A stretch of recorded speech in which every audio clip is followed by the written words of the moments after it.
नमस्कार साथियों, मैं अनुपुनिया आप सभी का एग्जाम गुरुकुल भाई अनुपुनिया यूट्यूब चैनल पे स्वागत करता हूं। साथियों, जैसा कि आपको पता है हम पॉलिटी पढ़ रहे हैं और पॉलिटी में हमने पिछली क्लास में देखा था जो इंस्टीट्यूशन है या संस्थाएं हैं या निकाय है, इस तरह से जो कॉन्स्टिट्यूशनल बॉडी कौन से है यानी संवैधानिक निकाय कौन से हैं, स्टैट्यूटरी बॉडी यानी सांविधिक निकाय कौन से हैं और जो नॉन स्टैट्यूटरी यानी गैर सांविधिक निकाय कौन से हैं, उन चीजों के बारे में हमने देखा। आज हम शुरुआत करेंगे इलेक्शन कमीशन की। भारत का जो चुनाव आयोग है उसके बारे में हम पढ़ेंगे। तो हमारा आज का टॉपिक इलेक्शन कमीशन है, तो आइए इलेक्शन कमीशन के बारे में देखते हैं। जो इलेक्शन कमीशन है वो हमारे संविधान के पार्ट 15 में है, किसमें, भाग 15 में। और आर्टिकल कहां से कहां तक है, आर्टिकल 324 टू 329। अनुच्छेद 324 से अनुच्छेद 329 तक क्या है, हमारे संविधान में इलेक्शन कमीशन के प्रावधान है, यानी चुनाव आयोग के प्रावधान है। ठीक है, और क्या है, इसकी स्टैब्लिशमेंट कब हुई, स्थापना कब हुई इसकी,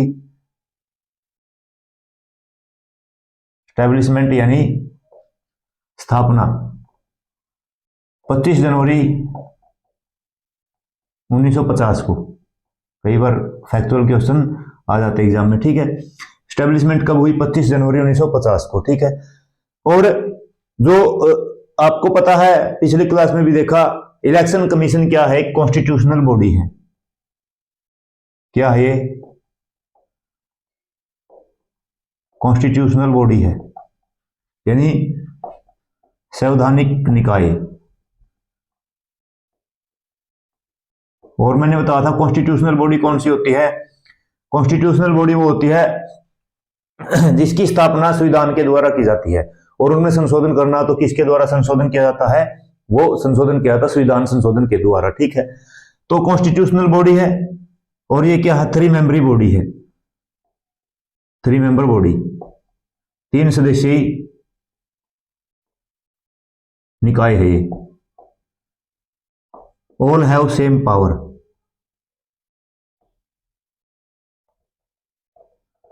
सभी के पास समान शक्ति है, सभी सदस्य है जो, सभी के पास समान शक्ति है। ये नहीं कि चीफ इलेक्शन कमिश्नर है उसके पास वीटो पावर है, ऐसा कुछ नहीं। यहाँ पे जो तीनों सदस्य हैं उनके पास क्या है, सेम पावर है। ठीक है, और क्या है, यहाँ पे डिसीजन किससे होते हैं, मेजोरिटी से यानी बहुमत से होते हैं। निर्णय किससे लिए जाते हैं, मेजोरिटी से या बहुमत से, यानी बहुमत से क्या लिए जाते हैं, वो निर्णय लिए जाते हैं। ठीक है, डिसीजन किससे लिए जाते हैं, बहुमत से लिए जाते हैं। तो ये था बेसिक इसके बारे में, बेसिक था ये इलेक्शन कमीशन यानी चुनाव आयोग के बारे में। अब हम देखेंगे इंपॉर्टेंट आर्टिकल कौन से हैं, इंपॉर्टेंट जो आर्टिकल है वो कौन से हैं। तो सबसे पहले है आर्टिकल 324, आर्टिकल 329 टू 24 टू 329 हमको देखना है। तो सबसे पहले कौन सा देखेंगे, आर्टिकल 324। आर्टिकल 324 में जो इलेक्शन कमीशन है वही दिया हुआ है, इसका जो गठन है वो दिया हुआ है। तो आर्टिकल 324, तो इसमें क्या है, अगर बोलें तो इलेक्शन कमीशन, चुनाव आयोग या निर्वाचन आयोग जिसको भी हम बोलते हैं, निर्वाचन आयोग। ठीक है, उसके बाद आर्टिकल 325, अनुच्छेद 325 में क्या है, अनुच्छेद 325 में यह है भाई, धर्म के आधार पे, रिलीजन के आधार पे, रेस के आधार पे, यानी मूल वंश के आधार पे, ठीक है, वंश के आधार पे, और क्या कास्ट यानी जाति के आधार पे, सेक्स यानी लिंग के आधार पे किसी व्यक्ति को इनएलिजिबल नहीं किया जा सकता, कहां पे, वोट डालने के लिए। ठीक है, वो या ऐसा करके वो दावा भी नहीं कर सकता, यानी ऑन द बेसिस ऑफ, मैं सीधा लिखूंगा इसको, नॉट इनएलिजिबल, नॉट इनएलिजिबल, अयोग्य नहीं किया जा सकता, अयोग्य नहीं होगा, ऑन बेसिस ऑफ, किस किस के आधार पर, सबसे पहले तो क्या बताया मैंने, रिलीजन यानी धर्म के आधार पे। ठीक है, और क्या बताया मैंने, रेस यानी वंश के आधार पे या नस्ल के आधार पे जिसको हम बोल सकते हैं। ठीक है, कास्ट यानी जाति के आधार पे, और क्या है, और है सेक्स यानी लिंग के आधार पे, लेडीज है या पुरुष है, इसके आधार पे किसी व्यक्ति के साथ को अयोग्य घोषित नहीं किया जा सकता। इलेक्टोरल जो रोल होता है उससे बाहर किसी भी व्यक्ति को नहीं किया जा सकता। ठीक है, आर्टिकल 325 समझ में आया आपको? ऐसे लिख लेना आप, आपको बस पता होना चाहिए किस आर्टिकल में क्या है, ताकि आप ऑप्शन देखते ही समझ जाओ। उसके बाद है आर्टिकल 326। आर्टिकल 326, आर्टिकल 326 में क्या है, जो वोट डालने का अधिकार है वो किसको मिलेगा? Adult suffrage. जो वयस्क, जो क्या होगा, वयस्क होगा। ठीक है, यानी वयस्क मताधिकार की बात की है, वयस्क मताधिकार की बात कही है। ठीक है, वयस्क मताधिकार की बात कही है। और आज के समय हमारे जो वयस्क मताधिकार की आयु कितनी है, वो 18 वर्ष है। पहले जो आयु होती थी वो 21 वर्ष होती थी, लेकिन 61वां संविधान संशोधन होता है 1989 में, 1988 में होता है, 89 में उसको लागू किया जाता है, तो उसको कितना कर दिया जाता है, घटा के 18 वर्ष कर दिया जाता है। यानी 18 वर्ष से ऊपर के जो सभी भारत के नागरिक हैं उनको मतदान करने का अधिकार है। ठीक है, तो ये क्या हो गया, आर्टिकल 326। उसके बाद है आर्टिकल 327, 327। इसमें क्या है, इसमें है पावर ऑफ पार्लियामेंट, यानी संसद के पास पावर है to make the provision with respect to the election to legislature. Power of parliament, power of parliament, संसद के पास शक्ति है, power of parliament to make provision, to make provision related to election. ठीक है, रिलेटेड टू इलेक्शन यानी in respect to election to, related to कर लो, इलेक्शन टू लेजिस्लेचर। ठीक है, यानी संसद के पास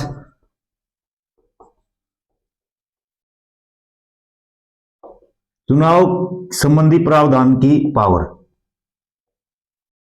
संबंधी प्रावधान की शक्ति। ठीक है, यानी संसद अगर चुनाव का कोई प्रावधान बनाना है तो उसकी पावर किसके पास है? संसद के पास है, पार्लियामेंट के पास है। यह पावर किसके पास भी है? अगर कोई राज्य से रिलेटेड कोई बनाना है, प्रावधान बनाना, तो ये पावर किसके पास है? यही पावर है जो किसके पास है? स्टेट लेजिस्लेचर के पास भी। आर्टिकल 328 में, article 328, power of state legislature, state legislature with respect to, आगे तो यही है, with respect to make the provision related to the election of the such legislature, यानी ऐसा जो विधायिका के द्वारा ऐसा कानून बनाया जा सकता है, किसकी पावर है? राज्य विधानमंडल की शक्ति, राज्य विधानमंडल की शक्ति, राज्य विधानमंडल की क्या शक्ति। ठीक है, समझ गए होगे। आर्टिकल 327 में क्या है? पार्लियामेंट की पावर है। आर्टिकल 328 में क्या है? स्टेट लेजिस्लेचर की पावर है, राज्य विधानमंडल की पावर है। उसके बाद है आर्टिकल 329, आर्टिकल 329, आर्टिकल 329 में क्या है? आर्टिकल 329 में यह है bar of interference of court in the matter of election, bar of interference of court, bar of interference of court in matter of election, in matters of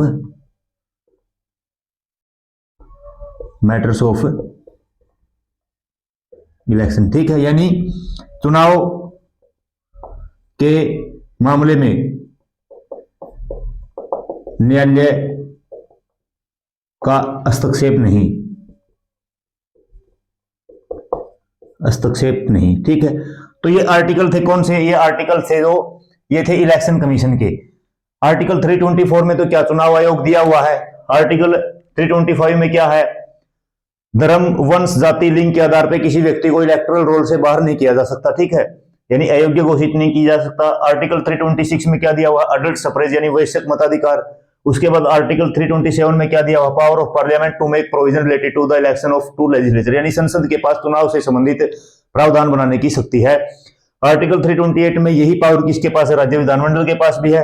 article 329 में bar of interference of court in matters of election, यानी चुनाव के मामलों में न्यायालय का हस्तक्षेप नहीं होगा। ठीक है, तो ये क्या था, ये थे article related to the Election Commission, important है, इनको आप याद रख सकते हो। ठीक है, उसके बाद नेक्स्ट क्या है, अब देखते हैं सबसे पहले एक बार अडल्ट सफरेज क्या होता है। अडल्ट सफरेज मैंने बताया था, अडल्ट सफरेज है जो वो होता है जो मतलब वोट डाल सकता है, उसकी मिनिमम जो एज कितनी होगी, मिनिमम जो एज है वो कितनी होगी। ठीक है, तो यानी अब देखते हैं अडल्ट सफरेज के बारे में। अडल्ट सफरेज यानी वयस्क मताधिकार।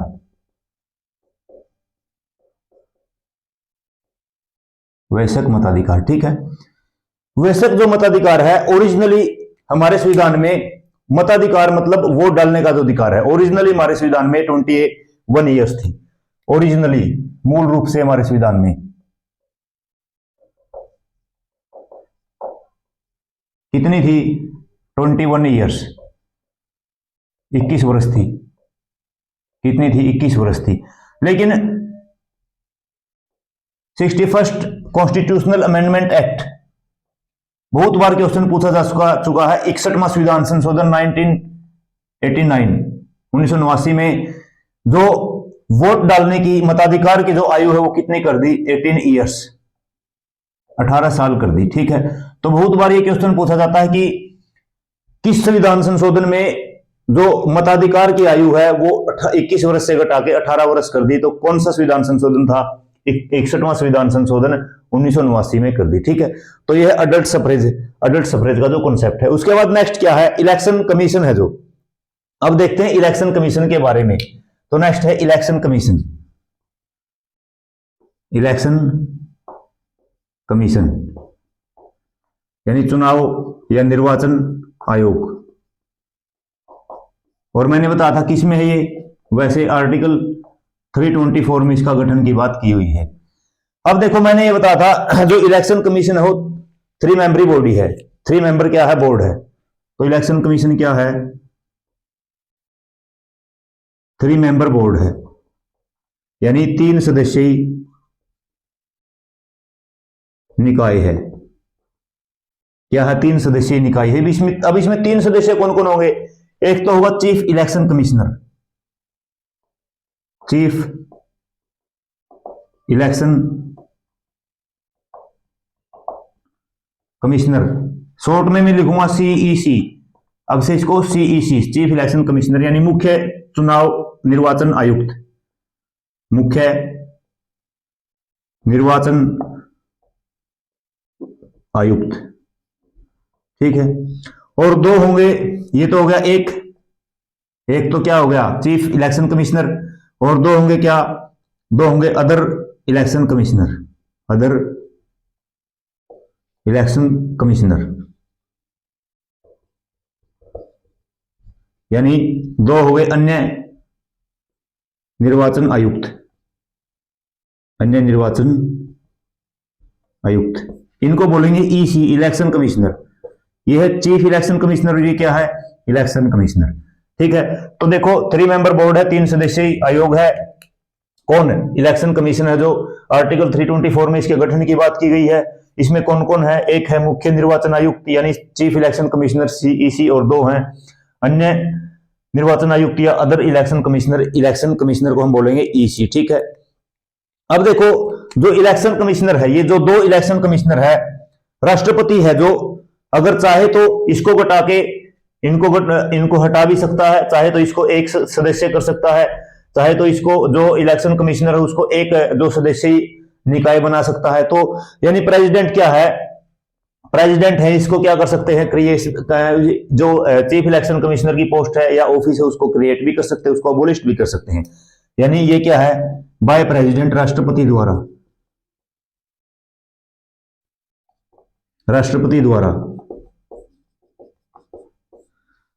द्वारा क्या इसको क्रिएट भी किया जा सकता, क्रिएशन यानी सर्जन भी हो सकता है, और क्या हो सकता है, अबोलिश भी किया जा सकता है, अबोलिश यानी इसको समाप्त भी किया जा सकता है। ठीक है, क्या किया जा सकता है, इसको समाप्त भी किया जा सकता है राष्ट्रपति के द्वारा। जो ये वाली है, जो 2 है ये, ठीक है, इसमें इसको एक भी किया जा सकता है, इसकी जगह वो राष्ट्रपति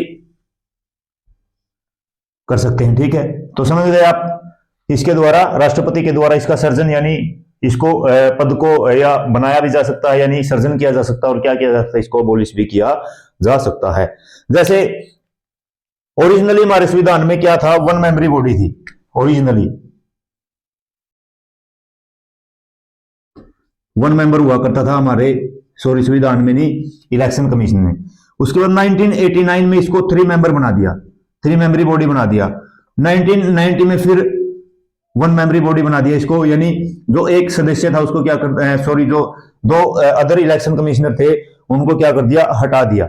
और उसके बाद 1993 में फिर 3 मेंबरी बॉडी बना दी, जो यहां पे चीफ इलेक्शन कमिश्नर कौन थे, टी.एन. सेशन। टी.एन. सेशन कौन थे, टी.एन. सेशन वो व्यक्ति थे जिन्होंने प्रेसिडेंट का इलेक्शन भी लड़ा था।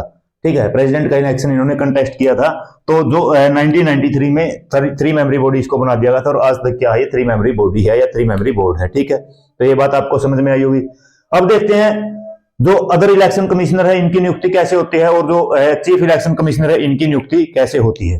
तो अगर बात करें इनकी अपॉइंटमेंट की, इनकी अपॉइंटमेंट किसके द्वारा की जाती है, इनकी अपॉइंटमेंट की जाती है राष्ट्रपति के द्वारा, और जो सर्विस कंडीशन है वो भी किसके द्वारा तय की जाती है, वो भी राष्ट्रपति के द्वारा तय की जाती है। ठीक है, तो यहीं से देख लेते हैं इसको, appointment of election commissioner. Election commissioner में कौन आ गए, चीफ इलेक्शन कमिश्नर भी आ गए, और कौन आ गए, अदर इलेक्शन कमिश्नर भी आ गए। तो देखते हैं appointment of election commissioner. Appointment of election commissioner, election commissioner. ठीक है, यानी चुनाव आयुक्त की नियुक्ति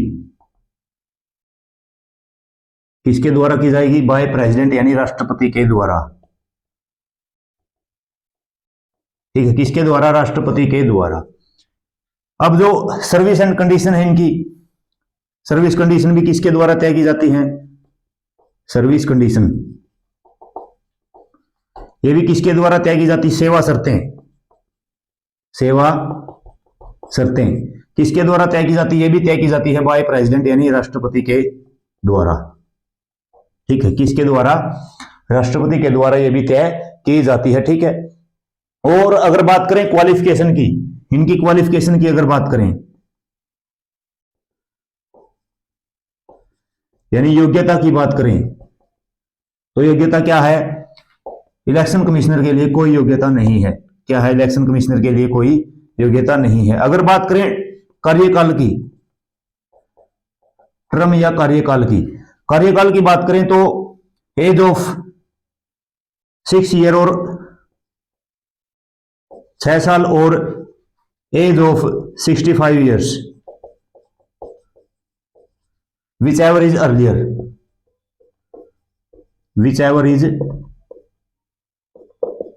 अर्लियर, जो पहले हो। ठीक है, क्या है, जो पहले हो, यानी या तो 6 वर्ष का उसका कार्यकाल पहले हो जाए। मान लो कोई व्यक्ति है जो है 58 का क्या बन गया, 58 का बन गया इलेक्शन कमिश्नर, तो प्लस 6 करेंगे तो कितना, 64, तो रिटायर हो जाएगा। कोई व्यक्ति अगर 62 का बनता है, 62 की एज में, और 3 साल के बाद 65 का हो जाएगा, तो 3 साल का ही कार्यकाल होगा।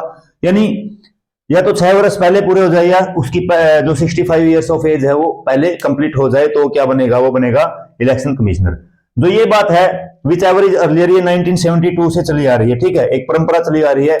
लेकिन अगर उससे पहले अगर आप देखोगे, जो फर्स्ट इलेक्शन कमिश्नर थे और जो सेकंड इलेक्शन कमिश्नर थे, उनका कार्यकाल 8-8 वर्ष का है। तो आप ये मत सोचना कि आपने जो बोला था 6 ईयर्स और 65 years whichever is earlier, जो 1972 से, 1972 से ये परंपरा चली आई है, उससे पहले मैंने बता दिया, जो पहले इलेक्शन कमिश्नर और जो दूसरे इलेक्शन कमिश्नर थे, उनका कार्यकाल 8-8 वर्ष का रहा है। ठीक है, तो ये थे क्या, अपॉइंटमेंट राष्ट्रपति के द्वारा। देखेंगे अपॉइंटमेंट के बारे में भी, सर्विस कंडीशन, सेवा शर्तें भी राष्ट्रपति के द्वारा। इनकी जो योग्यताएं हैं, इनकी कोई योग्यताएं नहीं होती, राष्ट्रपति के द्वारा चुने जाते हैं, नियुक्त किए जाते हैं। उनका कार्यकाल 6 साल या 65 वर्ष की जो आयु है वो पहले जो पूरी होती है, उनको क्या बना दिया जाता है, उनको इलेक्शन कमिश्नर बना दिया जाता। और एक पॉइंट और देख लेते हैं यहाँ, जो रिजाइन किसको करेंगे, त्याग पत्र किसको देंगे, वो भी राष्ट्रपति को। छोटा पॉइंट है ये, रिजाइन यानी त्याग पत्र किसको, टू प्रेसिडेंट, राष्ट्रपति को। नियुक्ति भी राष्ट्रपति करेंगे, सेवा शर्तें भी राष्ट्रपति द्वारा तय की जाएंगी, त्याग पत्र भी किसको, कौन देगा, त्याग पत्र भी राष्ट्रपति को ही देते हैं, ठीक है। अब देखते हैं रिमूवल ऑफ इलेक्शन कमिश्नर, ठीक है। रिमूवल, जो इलेक्शन कमिश्नर को रिमूव किया जाता है वो प्रोसेस सेम होती है जो सुप्रीम कोर्ट के जज को हटाने की प्रक्रिया, ठीक है। तो रिमूवल देख लेते हैं, आप समझ जाना कि इसके रिमूवल की बात कर रहा हूं मैं। रिमूवल यानी हटाना, रिमूवल यानी हटाना, ठीक है। तो किसके द्वारा हटाया जाएगा, ये है जो प्रोसेस है, process is same as the process of removal of जज of supreme court. Process is same as the process of removal of जज ऑफ सुप्रीम कोर्ट, जज ऑफ सुप्रीम कोर्ट, ठीक है। यानी सुप्रीम कोर्ट के न्यायाधीश को, सुप्रीम कोर्ट के न्यायाधीश को हटाने की प्रक्रिया के समान, हटाने की प्रक्रिया के समान प्रक्रिया, वही प्रक्रिया, ठीक है। वो आपको पता है ये कैसे हटा जाता है, जब मतलब संसद में एक प्रस्ताव पास किया जाता है विशेष बहुमत से, स्पेशल मेजोरिटी से, यानी 2/3 of the present and the voting member, ठीक है। और मतलब process is same as the process of removal of जज ऑफ द हाई कोर्ट। आधार क्या होता है, बेस क्या होता है रिमूवल का, तो ये दो आधार होते हैं। तो आपको पता है पहला तो क्या है, प्रूव्ड मिसबिहेवियर यानी सिद्ध कदाचार, प्रूव्ड मिसबिहेवियर, मिसबिहेवियर यानी सिद्ध कदाचार या साबित कदाचार, सिद्ध कदाचार, ठीक है। और दूसरा कौन सा है, दूसरा है इनकैपेसिटी या असमर्थता, असमर्थता, इनकैपेसिटी या असमर्थता, ठीक है, इनकैपेसिटी या असमर्थता। तो दो आधार पे इनको हटाया जा सकता है, किसको, जो इलेक्शन कमिश्नर होते हैं। अब अगर बात करें किस किस की जो रिमूवल प्रोसेस है वो सेम है, रिमूवल प्रोसेस किस किस की सेम है, तो जो रिमूवल है, तो एक तो जज हो गए, किसके जज, सुप्रीम कोर्ट के भी जज, हाई कोर्ट के भी जज, एक इलेक्शन कमिश्नर हो गए, और एक सीएजी, इनकी जो प्रोसेस है क्या है, सेम है, प्रोसेस सेम है, ठीक है। ये क्वेश्चन भी पूछ सकते हैं आपसे, दिए गए निम्न में से किसकी जो रिमूवल प्रोसेस है वो सेम नहीं है, तो सुप्रीम कोर्ट के जज, हाई कोर्ट के जज, इलेक्शन कमिश्नर, जो इलेक्शन कमिश्नर है, और CAG controller and auditor general है, नियंत्रक एवं महालेखा परीक्षक है। तो ये क्या है, इनका हटाने का जो प्रोसेस है वो सभी का सेम है, ठीक है।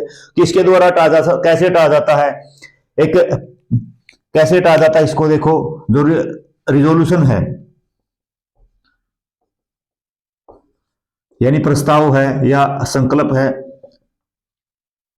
पार्लियामेंट में किसके द्वारा, स्पेशल मेजोरिटी से, स्पेशल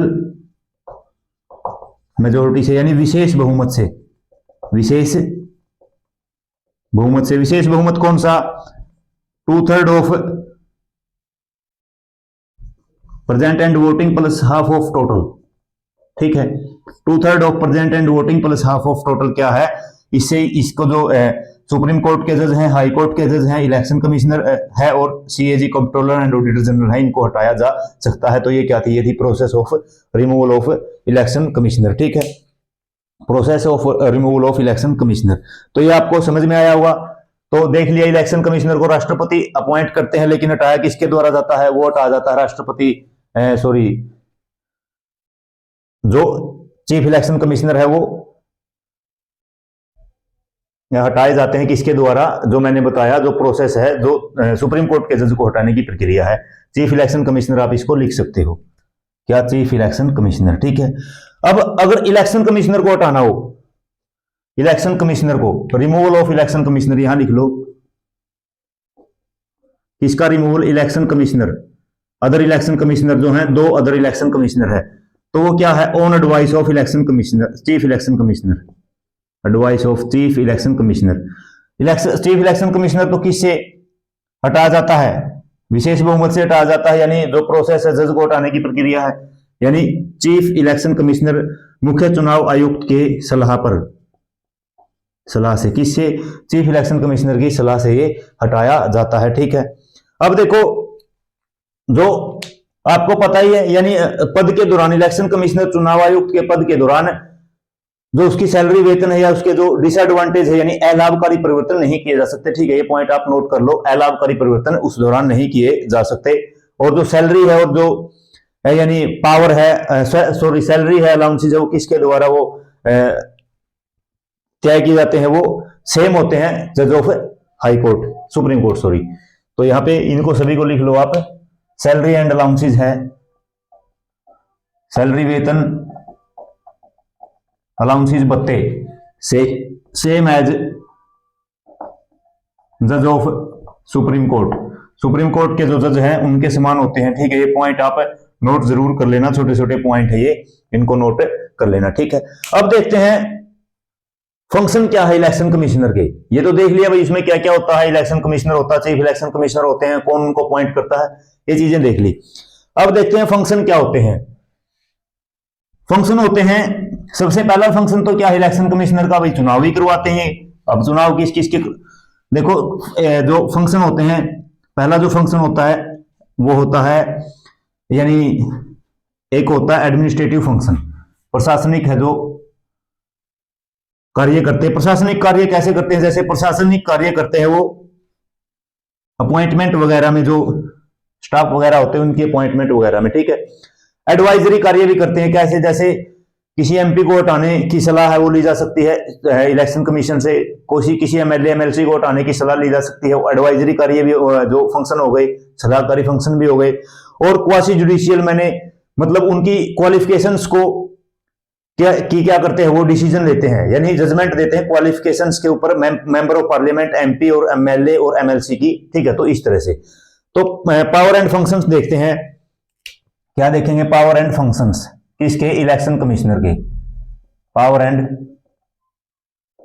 फंक्शन। ठीक है, यानी शक्ति एवं कार्य, शक्ति एवं कार्य। तो सबसे पहला पॉइंट तो क्या है, ये इलेक्शन करवाते हैं। ठीक है, क्या करवाते हैं, ये इलेक्शन करवाते हैं। पहला पॉइंट क्या है, इलेक्शन, यानी चुनाव करवाते हैं। ये किसका चुनाव करवाते हैं, ये प्रेसिडेंट का, राष्ट्रपति का, वाइस प्रेसिडेंट का,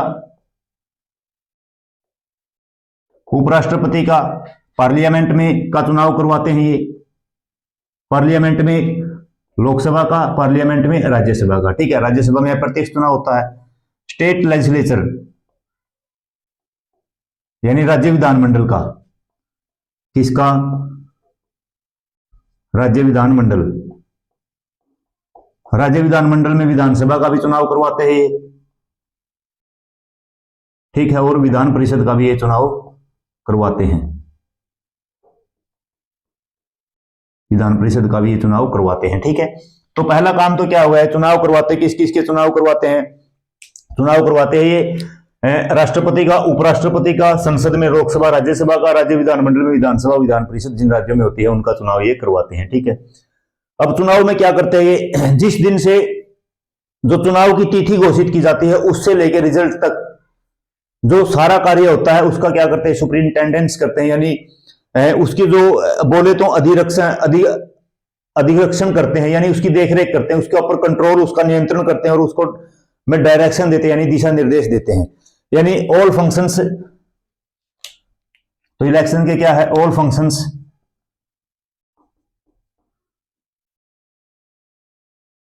फ्रॉम द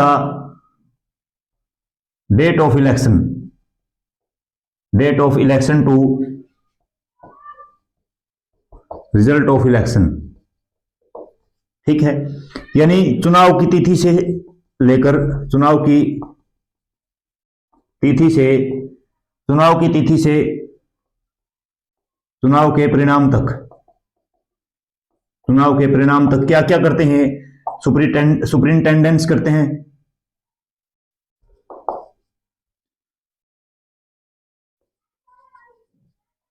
यानी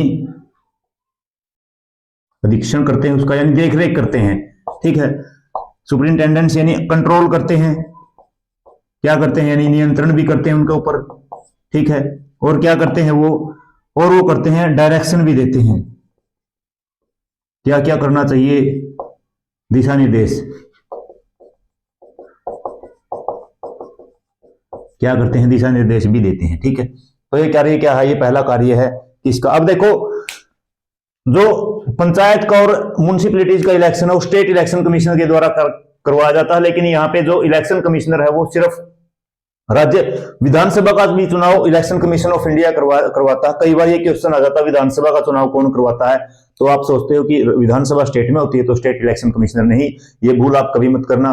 जो स्टेट इलेक्शन कमिश्नर होता है वो सिर्फ और सिर्फ, यहाँ पे आप नोट करके लिख भी लो ताकि आपको याद हो रहे, नोट करके लिख लो, जो स्टेट इलेक्शन कमिश्नर है वो एक तो पंचायत का चुनाव करवाते हैं, इसका पंचायत का, और म्युनिसिपैलिटीज का चुनाव भी वो करवाते हैं, उससे अलग वो कोई चुनाव नहीं करवाते। ठीक है, ये आप कहीं नोट करके लिख लेना साइड में ताकि आप रिवीजन करो तो बार बार ये चीजें आपके रिवाइज हो। ठीक है, अब देखो ये करवा दिया उन्होंने, और क्या करते हैं वो इस फर्स्ट पॉइंट में अगर देखें तो जो टेरिटोरियल रिप्रेजेंटेशन है उसका भी क्या करते हैं वो, मतलब इलेक्शन होता है। तो इलेक्शन देखो, ये देखो इसी में देख लेते हैं, तो इलेक्शन कैसे होता है? टेरिटोरियल रिप्रेजेंटेशन, क्षेत्रीय प्रतिनिधित्व से, टेरिटोरियल रिप्रेजेंटेशन से, यानी क्षेत्रीय प्रतिनिधित्व।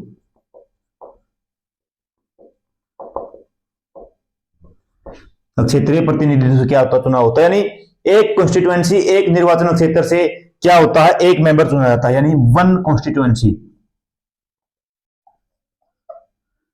एक निर्वाचन क्षेत्र से कौन? वन मेंबर, एक सदस्य चुना जाता है। ठीक है, कौन चुना जाता है? एक सदस्य चुना जाता है। तो ये पहला काम था क्या? चुनाव करवाना।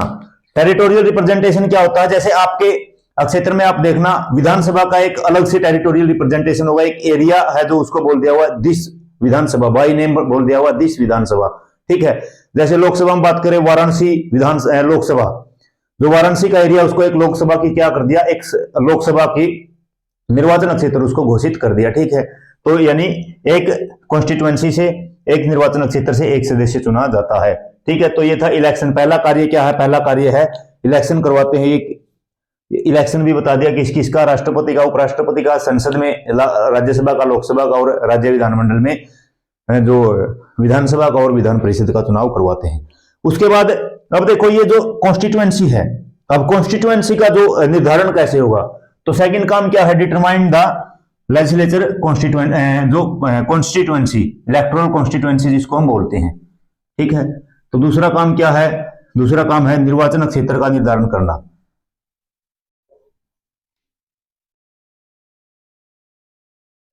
सेकंड क्या है? Determine electoral constituency.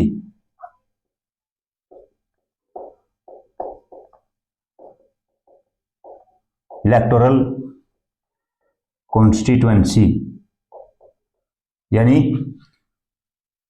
निर्वाचन क्षेत्र का निर्धारण।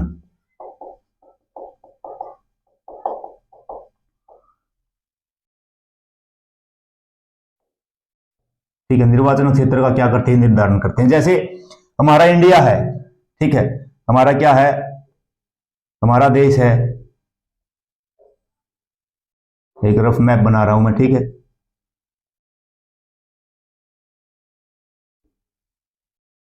जैसे ही हमारा देश है। ठीक है, अब हमारे देश में जैसे निर्वाचन क्षेत्र को कैसे डिवाइड किया जाता है? मान लो लोकसभा में जितनी सीटें हैं उतने ही क्षेत्रों में इसको डिवाइड किया जाता है, लगभग सेम पॉपुलेशन पे। ठीक है, लगभग सेम पॉपुलेशन पे छोटे छोटे क्षेत्रों में इसको डिवाइड कर लिया जाता है। ठीक है, ऐसे, और एक सीट से क्या, एक जो निर्वाचन क्षेत्र है वहां से एक सदस्य चुना जाता है। कितने? एक सदस्य चुने जाते हैं। अब ये जो निर्वाचन क्षेत्र की बात करें, यानी निर्वाचन क्षेत्र का निर्धारण की बात करें, तो ये कब की गई? ये एक डिलिमिटेशन कमीशन एक्ट 1952 में आया था। यानी किसके द्वारा किया जाता है? ये डिलिमिटेशन कमीशन एक्ट 1952 के द्वारा, डिलिमिटेशन कमीशन एक्ट 1952 के द्वारा, ठीक है। यानी परिसीमन आयोग अधिनियम, परिसीमन आयोग अधिनियम, परिसीमन आयोग अधिनियम 1952 में, और इस एक्ट के तहत एक डिलिमिटेशन कमीशन बनाया जाता है। क्या बनाया जाता है? एक डिलिमिटेशन कमीशन बनाया जाता है। नेक्स्ट क्लास में देखेंगे हम डिलिमिटेशन कमीशन को, ठीक है। डिलिमिटेशन कमीशन बनाया जाता है, यानी परिसीमन आयोग बनाया जाता है, परिसीमन आयोग बनाया जाता है जो निर्वाचन क्षेत्रों का निर्धारण करने का काम करता है। तो आपसे पूछा जा सकता है कि जो इलेक्टोरल कॉन्स्टिट्यूएंसी है उसको डिटरमाइन करने का काम कौन करता है, निर्वाचन क्षेत्र को निर्धारण करने का काम कौन करता है? तो परिसीमन आयोग डिलिमिटेशन कमीशन करता है, जो डिलिमिटेशन कमीशन एक्ट 1952 के तहत जिसका गठन किया जाता है और राष्ट्रपति के द्वारा इसका गठन किया जाता है, ठीक है। तो सेकंड जो फंक्शन क्या था? डिटरमाइन द इलेक्टोरल कॉन्स्टिट्यूएंसी, ठीक है। उसके बाद थर्ड क्या है? थर्ड है to prepare the electoral roll and voter identity card. तो थर्ड जो फंक्शन क्या है? थर्ड फंक्शन है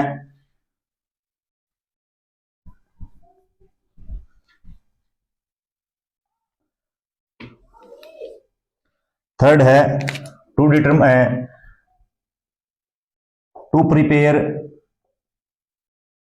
electoral roll and voter ID card, voter identification card, ठीक है। यानी इलेक्टोरल रोल होता है मतदाता सूची, मतदाता सूची, तथा जो क्या होता है? मतदाता आईडी कार्ड, मतदाता आईडी कार्ड तैयार करना। आपने देखा होगा चुनाव के समय पे या चुनाव से पहले एक लिस्ट आती है जिसमें एक व्यक्ति का नाम होता है, उसकी एज होती है, उसकी डेट ऑफ बर्थ होती है, और उसको जो एक वोटर आईडी का नंबर दिया होता है और उसके अंदर एक फोटो होता है, उसको बोलते हैं हम इलेक्टोरल रोल या मतदाता सूची। और वोटर आईडी कार्ड आपने देखा होगा, जिस तरह से एक कार्ड होता है उसके ऊपर इलेक्शन कमीशन के द्वारा वो आपको दिया जाता है, उसको बोलते हैं वोटर आईडी कार्ड। अब देखो, आज मान लो एक मतदाता सूची तैयार की गई, 5 साल 10 साल बाद जब इलेक्शन होता है तो उसको क्या किया जाता है? उसको फिर से रिवाइज किया जाता है। यानी उसको रिवाइज करने का काम भी कौन करते हैं? इलेक्टोरल रोल या मतदाता सूची को रिवाइज करने का काम भी करता है कौन? इलेक्शन कमीशन करता है, ठीक है। यानी निर्वाचन आयोग है जो क्या करता है? इसको रिवाइज करने का काम करते हैं, ठीक है। उसके बाद नेक्स्ट फंक्शन क्या है? नेक्स्ट फंक्शन है जो पॉलिटिकल पार्टी है उनको क्या करना? उनको रिकॉग्नाइज करना, उनको मान्यता देना और उनको सिंबल अलॉट करना। To recognise political party. Fourth क्या है? To recognise political party and to allot symbol to them, to allot symbol to them, ठीक है। यानी राजनीतिक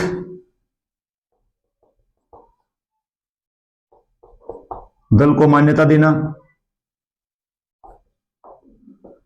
तथा और क्या करना?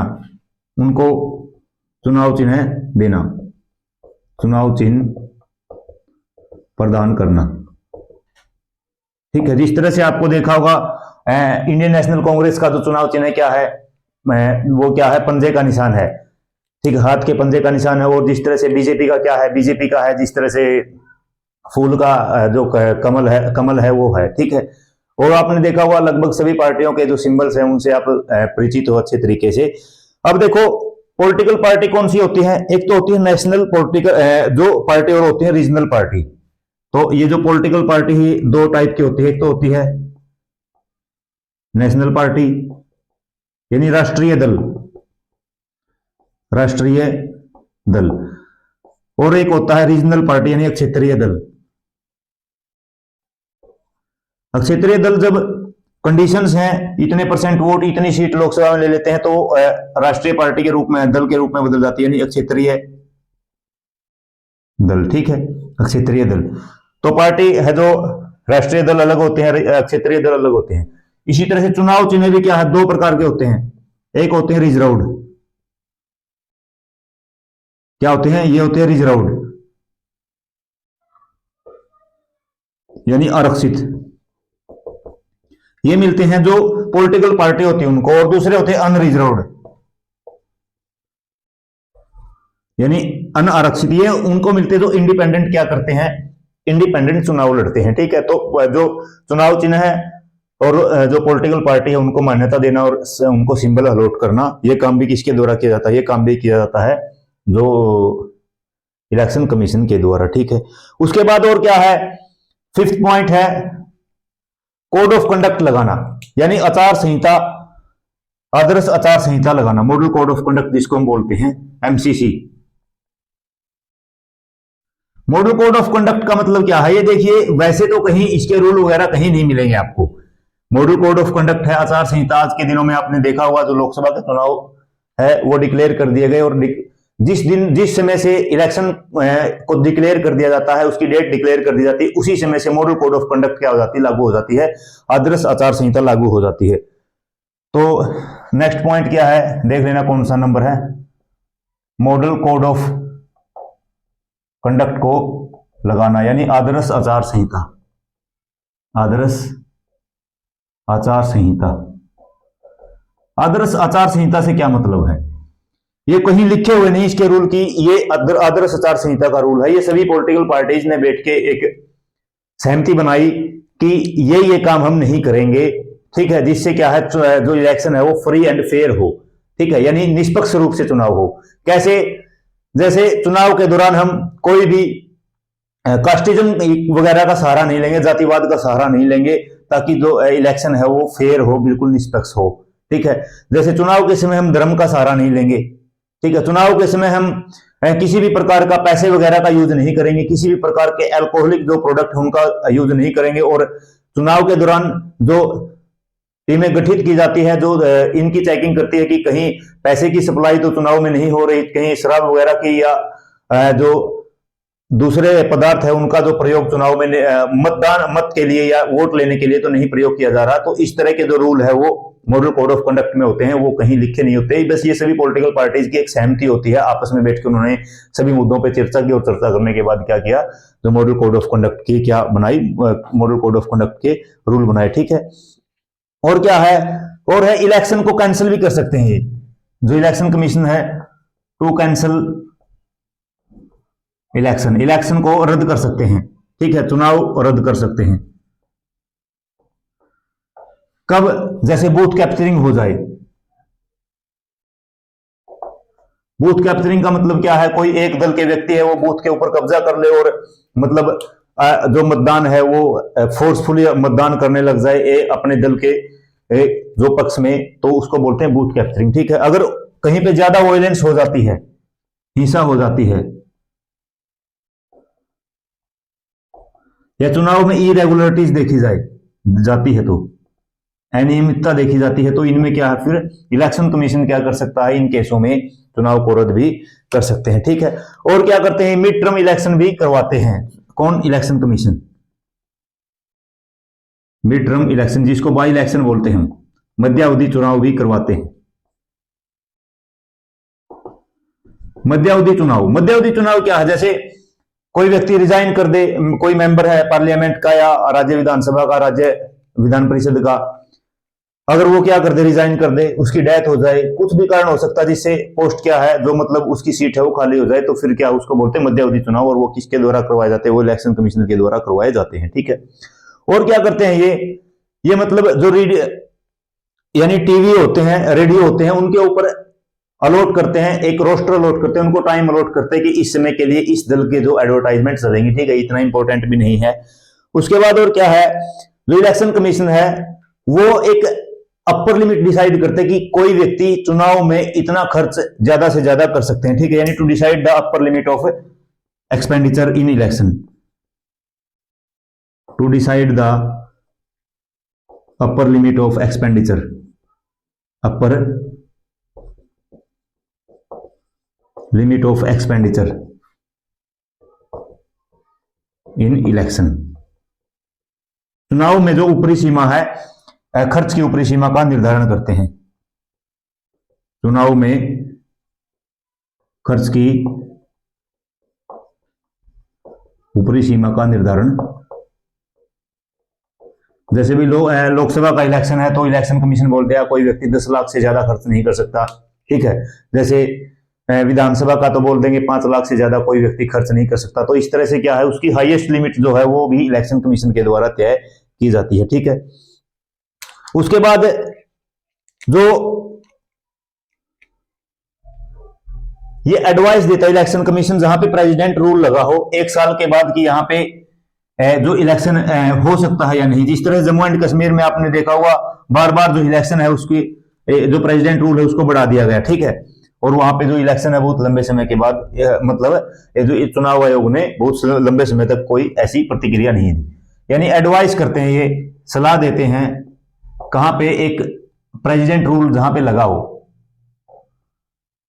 प्रेसिडेंट रूल जहां पे लगा हो फॉर आफ्टर 1 ईयर, 1 साल तक तो प्रेसिडेंट रूल लग गया एक बार, 1 साल के बाद इलेक्शन पॉसिबल और नॉट, संभव है या नहीं, क्या इलेक्शन करवाया जा सकता है या नहीं, इस चीज की जो सलाह है वो भी किसको देते हैं, वो मतलब एडवाइस सलाह देते हैं प्रेसिडेंट रूल वाले, जो राष्ट्रपति शासन वाला राज्य होता है वहां पे, ठीक है। और क्या है, और बहुत ज्यादा इंपॉर्टेंट है, मैं आपको बता देता हूं। नेक्स्ट है जो disqualification of member of parliament है, यानी एडवाइस देते हैं। और क्या एडवाइस देते हैं ये, एक तो डिस्क्वालिफिकेशन प्रेसिडेंट को, राष्ट्रपति को डिस्क्वालिफिकेशन ऑफ एमपी, एमपी यानी एमपी की अयोग्यता पर, यानी जो एमपी है वो योग्य है या नहीं। कोई अगर मैटर बना है डिस्क्वालिफिकेशन का, जैसे एंटी डिफेक्शन लॉ वगैरह है, तो मतलब वो व्यक्ति अयोग्य है या नहीं, तो इसकी सलाह राष्ट्रपति को कौन देता है, वो भी इलेक्शन कमिश्नर देता है। और अगर स्टेट की बात करें तो गवर्नर को, किसको, गवर्नर को। जो डिस्क्वालिफिकेशन है, अयोग्यता किसकी, एमएलए की और MLC, member of legislative council की। यहां देखो एमपी लोकसभा का भी हो सकता है, एमपी राज्यसभा का भी हो सकता है, ठीक है। तो जो इनकी अयोग्यता की जो सलाह है वो गवर्नर को कौन देता है, वो भी देता है इलेक्शन कमीशन, यानी चुनाव आयोग ये सलाह देता है, ठीक है। तो ये था इलेक्शन कमीशन का टॉपिक। नेक्स्ट क्लास में हम देखेंगे जो मैंने बताया था कि कॉन्स्टिट्यूशनल बॉडीज हमारे संविधान में है, तो उन चीजों के बारे में हम देखेंगे, ठीक है। आज की क्लास को यहीं तक रखते हैं। उम्मीद करता हूं सभी चीजें आपको अच्छे तरीके से समझ में आई होगी, सभी चीजों को आप नोट जरूर कर रहे होंगे। जो हमारी पॉलिटी है वो बिल्कुल समाप्ति की ओर है, कुछ ही दिन में हम मार्च में हम इसको पूरी मतलब अच्छे तरीके से कंप्लीट कर लें। और जो साथी हमारे चैनल के ऊपर फर्स्ट टाइम विजिट कर रहे हो, चैनल को सब्सक्राइब जरूर करना, वीडियो को लाइक करना, शेयर करना, और कमेंट में बताना हमारी पॉलिटी की चीज है वो आपको कैसी लगी, और जो इलेक्शन कमिश्नर का जो चैप्टर है उसके बारे में आपकी क्या राय है। और अगर और कोई राय आपके मन में है तो कमेंट के माध्यम से आप हम तक पहुंचा सकते हो। मैं बिल्कुल इंडिविजुअली हर एक बच्चे का कमेंट है जो देखता हूं, और आप इस चैनल पे जुड़े हुए हो, इस चैनल पर अपना सहयोग दे रहे हो। इस सहयोग के लिए, इस प्यार के लिए आप सभी साथियों का बहुत बहुत धन्यवाद। ऐसे ही लगे रहिए, मेहनत करते रहिए, एक दिन आपको आपकी मंजिल जरूर मिलेगी। और मैं तो ये कहता हूं कि जो व्यक्ति लड़ता नहीं है वही हारता है। जो व्यक्ति मैदान में खड़े होकर अपना दमखम दिखाता है वो व्यक्ति, ये तो नहीं हो सकता कि उसको जो चाहे वो ना मिले, ये हो सकता, लेकिन कुछ ना मिले ये नहीं हो सकता। इसलिए आप मेहनत करते रहिए और हर एग्जाम दीजिए, हर एग्जाम का फॉर्म अप्लाई कीजिए, और देखना आप अगर आप 8 से 10 महीने अच्छे तरीके से मेहनत कर लेते हो तो आपके जो स्टेट वनडे एग्जाम है उनकी तैयारी अच्छे से हो जाती है। और अगर आप 1.5 साल तक लगातार रेगुलर रह के अगर प्रिपरेशन करते हो तो स्टेट पीसीएस और यूपीएससी में आप अच्छी तैयारी जो कर सकते हो। और इसी के साथ ही आज की क्लास को हम यहीं तक रखते हैं। मिलते हैं एक और बेहतरीन क्लास के साथ, तब तक के लिए आप सभी साथियों को बहुत बहुत धन्यवाद और नमस्कार आप सभी को।